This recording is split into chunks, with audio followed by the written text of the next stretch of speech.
And we start with Michael Phelps, and I have to say I really like his new advert for the clothing company Under Armour.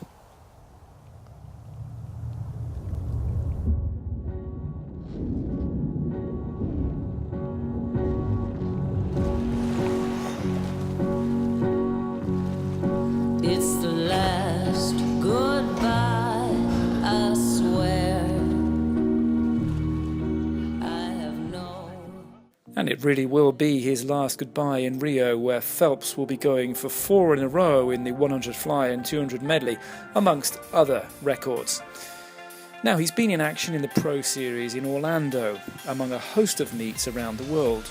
The US Short Course in Texas, the New South Wales Championships in Sydney with Emma McEwen's national record in the 200 free, the international meet in Berlin with Laszlo Che in great form there, and the Golden Tour meet hosted by our friends in Marseille, where, among all the great swimming recently, the standout result of the week was Katinka Hoshu's 400 individual medley, a European record, 4:29.89. Wow!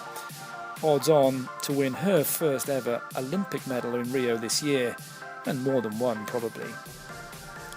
And elsewhere, Swimming Canada have announced this week that they will be establishing a training base in the city of Wakayama in Japan. Japan will be hosting 3 major international competitions in the next 4 years, all in Tokyo, the 2018 Pan Pacs, and then the 2020 Olympic Games and Paralympic Games. Tokyo is just a 1-hour flight from Wakayama. There's always going to be a debate about age on the day versus age at the end of the year. It often seems unfair to swimmers and parents when they are always competing against kids that are older than they are. Now, we've asked some of the most experienced and respected coaches in Great Britain for their views on the issue. This is Mike Roberts, head coach of City of Liverpool, who said, "Well, when we swim, we just used to get on with it. Parents and swimmers shouldn't worry about it because everybody catches up with everybody else at 15 or 16. We have to focus on long-term development."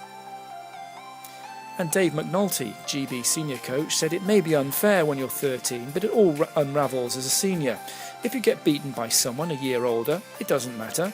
It's all part of your journey to being a senior athlete. Taking that hit can often make you a better swimmer. It can keep you hungry. Let's not win at all costs at 12 and 13. Let's prepare for senior swimming. Now, the fact is we can't host the national championships in every month of the year, or in a different month every year. So the more experienced coaches are always looking at personal development and the longer-term goals towards senior swimming. Tim Jones is an Olympic swimmer from 1988.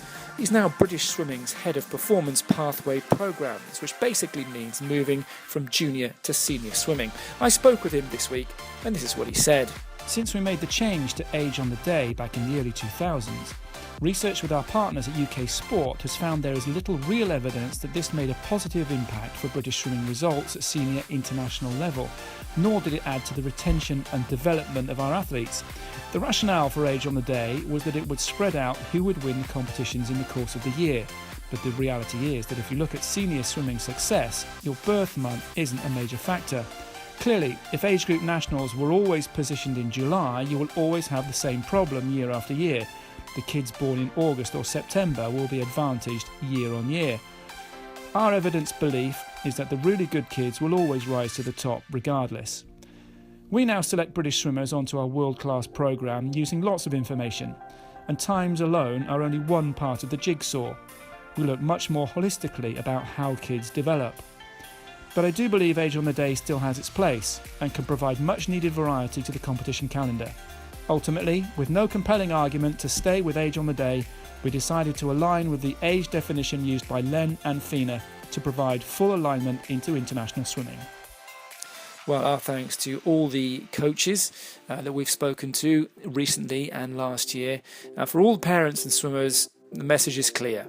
Take the longer term view, take the defeats, and concentrate on your own personal development.